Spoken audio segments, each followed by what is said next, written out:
agus inis an líne tá Ursula Ní Shabhaois ó Foras na Gaeilge. Tá Ursula ina Comhordaitheoir Pleanála Teanga leis an Foras agus tá sí na Líonraí an tionscnaimh Gaelphobal. A Ursula fád go dtíon chlár? Irid, stimartá. Go mbeidh go muid.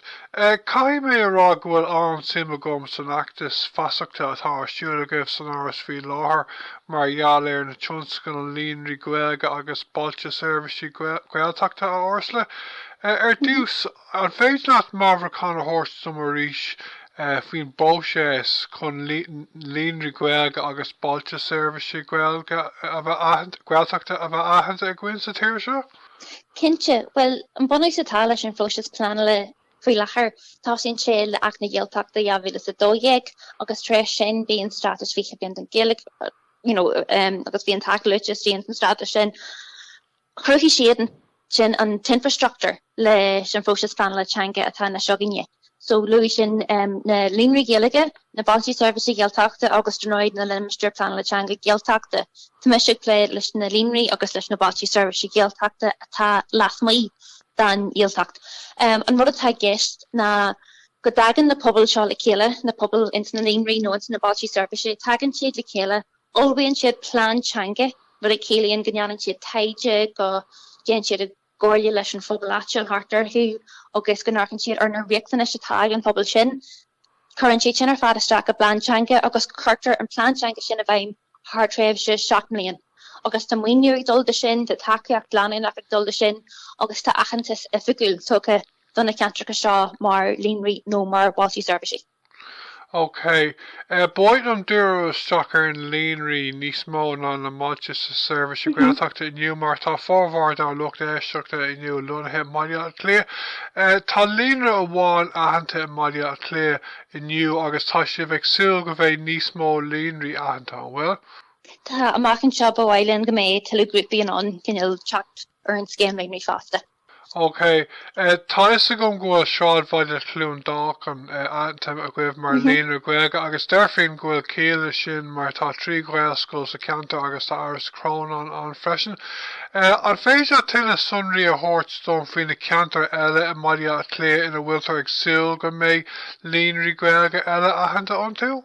Well, mar dúirt tún sin tá clún dáchan aitheanta mar ceantar Líonraí Gaeilge mar gheall ar agus seo mar ar chuirtar síosar in na capacity policy agus mar sin de mass critical de Seirbhíse Gaeilge a chur fáil in san ceantar sin. So mass critical de caintear Gaeilge agus de Seirbhíse Gaeilge a chur fáil. Agus seo na cinnealacha nó an critar atá an cinne le bhéan an iirtas a dheanú le plánteanga dheanú le bheith mar Líonra. So seo an próise. So ceantar a bí amachchan seo in san tír atá inné cinneal an level sin a bhaint amach mar hampla mar tá in inis a gan dé chlár nó a máile lech réich a gan dé na Gaillimhe. Tá na ceantracha seo in dhéise sin a léirú trí figurí agus statisticí agus trí hampla thuirt den opair tar bon. Dá na cinne láitina ar féidir iirtas dheanú amachchan seo. Agus mar céide sin agus le takeíocht a thuirte grúpaí an puinte sin freic amach. Tá an scéim fórbartha Líonraí Gaeilge ag Foras na Gaeilge agus tháinig seo isteachchan iad an scéim fórbal Gaeilge seans go méid tuisina céistóirí ólach ar an scéim sin. Tháinig an scéim fórbartha Líonraí isteach le go jochu le grúpaí principal Pleanála Teanga a úsáid ina gcuid ibre agus tasú ag smaoinú ar Pleanála Teanga, Pleanála Strata seach cén dóid le olbhú a drá é seo sa taithí. So ceantar bí atá ag smaoinú funar bhí siúd sin na cin ceantar bheith ina Líonraí Gaeilge amachchan seo. Okay, tá anna hasam ghfuil ifig oscailte ag Líonra litir ceann sa bhaile sin agus ceapan ghfuil taithí bhaid i gcuid leis an Líonra sin. An féidir níos mó áras a thabhairt dom faoin Líonra sa bhaile sin agus an sin a intin dom an bhfuil sé gceiste goibh ifig Gaeilge a oscailte ngach ceantar ina bhfuil Líonra aitheanta a gcuibh? Well, mar hálaiginn siad litir ceann mar Bailte Seirbhíse Gaeltachta sin an dóibh bhí se le cumach ag an rin go méid litir ceann aitheanta mar ceann réalar an áitina bhfuil sé sa tír chugáir sin donna ceantar Gaeltachta idir canal. Tá ifig oscailte thuas an sin, sin ceantar an rudaí a chur an grúpa thuas an sin Líonra litir ceann chur siad sin an ifig sin agus oscailt na ifige sin isteach mar cid de phláinteanga sac a chéan. Cos mar dúirt tú mar hampla glúndalcan tá ars crónan an sin hána chéan, so tá infrastructure bhrán sin ó híomh na Gaeilge mell firste tá Líonraí in iarthar bh firstin sin agus tá ilm grúpa Gaeilge an sin. So be barte differ le acu san be siad in na géirí dearsteach ar réimsú éagsile. Ach a letra canan bhí sé an nadarthe go mé ifig ascailt le spás a cruthú an Gaeilge an Somália agus tá bra acu a lá Somália bra feclach agus mar sinnde agus rinne sin a ascailt go hefúil ar an lein se caite. Okay, agus tá a gom bhfuil a gáir go mbeidh a cairn tucar freisin. Chunéir an níl mór an áras a gom faoin Gaeilge in Éineas Secunda an Chláir an féidead beag an ancient an faoi sin le ha? Tá Gaeilge dul gneart a cantar. Tá siad san ag obair le Foras na Gaeilge go blinti fada maidir leis an scéim Pobal Gaeilge agus le scéim an eile tá an agus tá grúpan sin an Chláir as Gaeilge. Tá siad san ag feimú an inis le fad an lá agus tá níl scoíocht an láidir an sa cantar fásta agus sportí ag tarlú a híh sin de agus dar náid tá cantar inis cantar na hense inta láidir a híh an cheol de a fásta agus bíon an cheol fitte le golóir den ar rudí a bhíon ar bonachu agus bíon rudí fitte le teilí agus le grólachtaíon sin fásta ach tá siad ar na seo agus iad an é tá an teanga olbú de Líonraí na hense agus tá siad an é den ag an a capú mar ifigach plan le teanga sa cantar fásta so be birch ag obair san cantar sin a chuir sa Gaeilge go orbert fásta I gantar na hense, so sin jazz Gaeilge sin agus forbsí mai heag tarlin sin fásta. Okay, Louis tú éis seo hana féin, an féidead or san níos mó álas a hort son faoin na Bailte Seirbhíse Gaeltachta? Cinse ar ná, well, an rud atá geis na Bailte Seirbhíse Gaeltachta na seo Bailte a bhí achananta ag an rinn I dheabhfuil is a cairdeag sílam a bhí sé. Bhí siad achananta ag an rinn mar Bailte a churann cuidmhór Seirbhíse ar fáil do cheantar Gaeltachta. Aitinar nó slitir canan, cahar na Gailge, gas na Wari, aitinar mar seo. Agus mar gheall go gcuireann siad na Seirbhíse seo ar fáil de cheantar Gaeltachta. Is mai an bhag gunneanna siad an plán Teanga a chur le chéile le líon na Seirbhíse a ardú agus le Lord na Gaeilge na Bailte siúd a ardú. Agus taíonn sin trí dar ná nás a cruthú leis na ceantar go Gaeltachtaí min le craftslarú an fásta trí díirmeisteach ar phobalsachí hían. Cé tarlú in Somália agus ó híhann éidircist agus gró agus Seirbhíse eile tar fáil. An móda sin a tar fáil na Bailte siúd an mó bhéir fáil dá muintir na Gaeltachta agus iad ag teach na Bailte siúd. Okay, a bhfuil sé gceiste géibh go mbeadh ifig Gaeilge lonathe ngach ceantar Bailte Seirbhíse Gaeltachta nó bhfuil sé cosún leis na Líonraí nó chudatá go? Mar a ggéarna bug nó bhór beisiid brach ar coppla beisiid brach ar na haconí tar fáil acu faoi lethar beisiid brach ar cinniú an coiste stúrtha sin ar codé bhhail eáil sa Fran Teanga.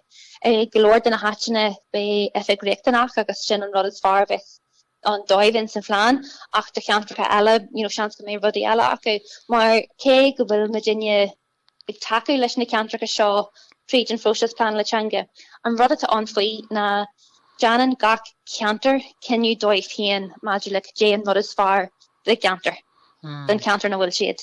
So be siad an ahant an seo tá dí hearing on an spás de chum chaili no an spás social tadí takini fasta no an spás de rangana Gaeilge ceach an rud is fearr agus go dtí an bailach is fearr le tuairtví sin. Le kitty jebus gaman eleg chat she's and Lena be like a member an takeú leis na chancellor seo mar kid an fósias seo ach sin an rud be ga cast defriil mar sin an cean an ladrich díos mótá ag an Pleanála Teanga. Go míon ga plán sanjíirithe ar an cantar. Agus tá rá ag úras de Gaeltachta mar dhealar na Bailte Seirbhíse Gaeltachta freisin nach bhfuil? Tá cinse tá sé Bailte Seirbhíse Gaeltachta déag ar fad an agus a trí cean acu lonathe lasdí de limster Pleanála Teanga Gaeltachta. Bhí an údras na Gaeltachta ag plé leis an trí cean acu siúd mar gheall go bhfuil siad lonathe sa Gaeltacht agus bhí an Foras na Gaeilge ag plé leis an trí bhaile déag eile a lonathe las mídaí. Okay, Ursula, if you just contact the Raidió Ní agus has good if crochu infrastructure sa bhreistum Gaeilge timpeanna you know. Lei mé an talta scríb Eileen Magna RT.ie ag tionscnaimh seachta. Sulla imíonn tú an féidir nad níos mó áras a thuirtstom maidir leis na factas fasachta atá go faoin ár?